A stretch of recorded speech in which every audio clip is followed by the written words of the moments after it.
Effectivement, je suis très intéressé par le procès en cours. Parce que c'est la première fois qu'un officier supérieur en activité inculpé est train devant un tribunal. Bien sûr, actuellement, il est à la retraite, mais il était en activité quand il avait agi et les prémices du procès ont commencé quand il était toujours en activité. Et c'est pour ça que j'ai été très intéressé par la suite qui doit être donnée à ce procès. Vous savez qu'on a créé spécialement un tribunal militaire par décret, alors qu'il n'y avait pas de tribunal militaire au Togo avant. Il y en avait qui avaient été supprimés par la conférence nationale en 1991. Mais c'est maintenant qu'on a ressuscité un tribunal militaire, qu'on a créé un autre. Et les magistrats militaires ont été formés. Le tribunal est composé de magistrats militaires, de magistrats actifs. Et les magistrats militaires ont été formés au tribunal à la cour d'appel de Lomé. Et aussi bien en tant que magistrat du siège que comme magistrat du parquet. Et depuis lundi que le procès a été ouvert, je suis les différentes péripéties de ce procès. Et qu'est-ce que... D'abord, première observation, c'est que l'officier supérieur qui est actuellement à la barre, un des principaux accusés, était le tout-puissant colonel Katanga, général Katanga, Félix, impliqué dans le dossier de Pacha Gnassingbé. C'est lui qui a fait arrêter Pacha Gnassingbé. C'est lui qui a causé tous les dégâts qui ont eu lieu dans sa maison. C'est lui qui l'a amené au tribunal. Il a témoigné au tribunal contre Pacha. Et lors de son témoignage, il a proféré des injures à l'endroit de Pacha Gnassingbé. Il a crié beaucoup, il a dit beaucoup de choses, notamment en disant à Pacha Gnassingbé qu'il est enfermé, qu'il sera gardé en prison et qu'il sera maintenu en prison à vie. Et c'est ce officier supérieur qui aujourd'hui est là-bas en tant qu'inculpé. On dit que la roue tourne. De ce côté où il était il y a 12 ans, aujourd'hui il est de l'autre côté aujourd'hui. Il subit exactement les mêmes choses, les mêmes questions, les mêmes procédures que ce qu'il a fait subir à Pacha Gnassingbé il y a 12 ans. On peut dire, je dis, la roue tourne. Et c'est pour ça que je n'ai pas voulu manquer ce procès. Je voulais là pour savoir ce qui se passe dans ce procès.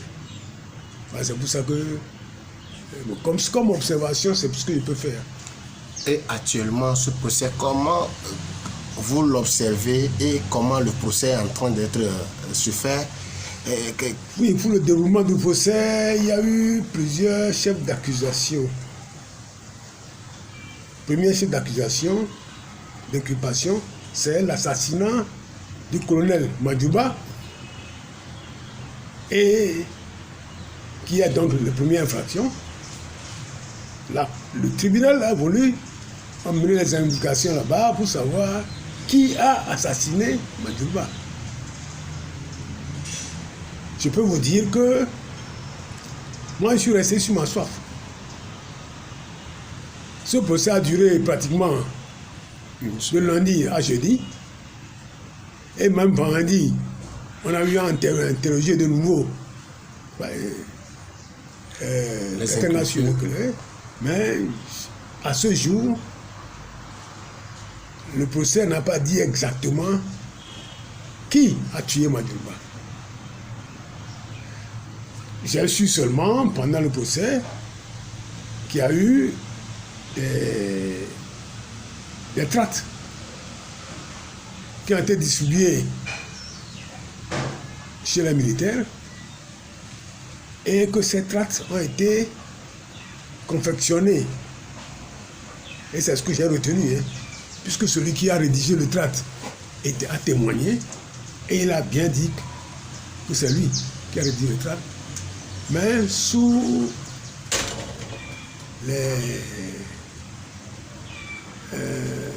indications de Général Katanga.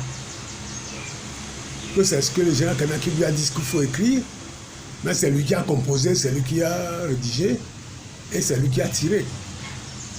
Et ce qui est important et intéressant dans ce tract, c'est que ce tract disait de façon claire que c'est le colonel Massina et le colonel Sogoyou qui ont tué Madjouba.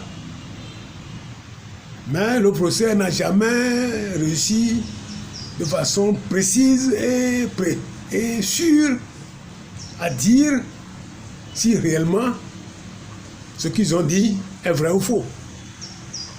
On verra pour la suite des procès. Maintenant, on est passé à une autre chef d'accusation. On est passé à l'attentat contre la sécurité intérieure de l'État. À savoir que ces tracts-là appelaient l'armée, les militaires à se soulever. C'est ce qui a été dit, c'est ce qu'on a retenu, c'est ce que le tribunal a eu à affirmer, c'est ce que l'accusation a eu à dire. Maintenant, nous avons ouvert ce deuxième volet de procès vendredi. Et ça a été suspendu le vendredi. On va reprendre lundi. Et le lundi, dès que ce procès va reprendre, quelle sera la suite? Il y aura des éclaircissements et la vérité va sortir pour que les Togolais sacheront qui est... Pour le moment, aucun éclaircissement, aucune vérité n'est sortie s'agissant de l'assassinat de Madjouba. Pour le moment. Nous avions appris aussi que le général Katanga dément toutes ces accusations contre lui quand on lui posait la question de savoir tel suite, lui dit souvent que lui ne sait pas. Effectivement, c'est ce qui est sorti. Et par contre, le colonel Ali a dit que c'est sous son incitation qu'il a rédigé le tract. Pas sous sa dictée, mais sous ses indications qu'il a rédigé le tract, à le tirer, à le multiplier et à le déposer à l'endroit indiqué. Bon, je sais qu'il y a eu une altercation, un incident, à savoir que le général, je ne sais pas si c'est Ali qui traitait d'énergumène, je ne sais pas. Mais tout ce que je sais, c'est que le général Ngatenga, à un moment donné, a traité l'un de ses co-accusés d'énergumène. Nous avions appris ça aussi, que les juges ont demandé qui colonel et général. Et les avocats se sont rués dans le brancard, notamment les avocats de l'inculpé, sont allés crier au scandale, parce qu'effectivement, on n'insulte pas les gens au tribunal. On n'insulte pas.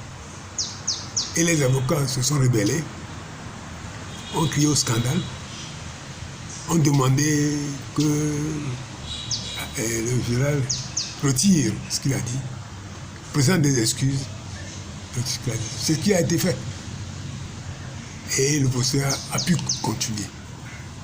Voilà ce que je peux vous dire sur cet incident. Maître, durant 5 ou bien 6 jours de procès, la suite, qu'est-ce que les Togolais comprendront et quel résultat ces Togolais auront? Pour le moment, je ne sais pas. C'est la phase de l'instruction à la barre À savoir que des questions sont posées aux prévenus. Et on leur pose des questions, ils répondent pour savoir attirer la vérité de ce qui se fait. Pour le moment, moi je vous dis, je ne sais pas. Je ne sais pas. Je suis avocat, mais je ne sais pas. Merci beaucoup, maître. Donc, on verra. Quand l'instruction là-bas sera terminée, on passera la parole au parti civil, donc aux avocats des parents des victimes qui vont plaider. Puis on passera la parole au ministère public, au procureur, qui va faire sa réquisition, va dire ce qu'il en pense, qu'il dit ça, il dit tout. Qu'est-ce qu'il dit, qu'est-ce qu'il pense, qu'est-ce qu'il dit de tout ce qui a été dit. Et puis il revient aussi aux avocats de la défense de plaider la cause de leur client. Il reviendra au tribunal, de fort de tout ce qui a été dit, de dire ce qui s'est passé, ce qui ne s'est pas passé, ce qui est vrai, ce qui n'est pas vrai, le verdict, les condamnations éventuelles, les relations éventuelles. En tout cas, il revient au tribunal de décider. Mais en tout cas, pour le moment, je peux vous dire que personnellement, je ne sais pas où on est. C'est tout.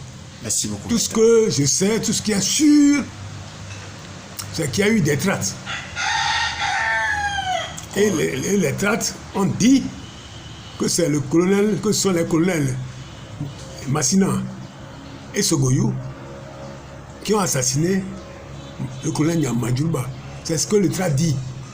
Maintenant, l'interrogatoire à la barre et les dénégations du colonel, du général Katanga ne permettent pas, vous savez, la personne qui est le prévenu est présumé innocent jusqu'à ce que le tribunal le déclare coupable.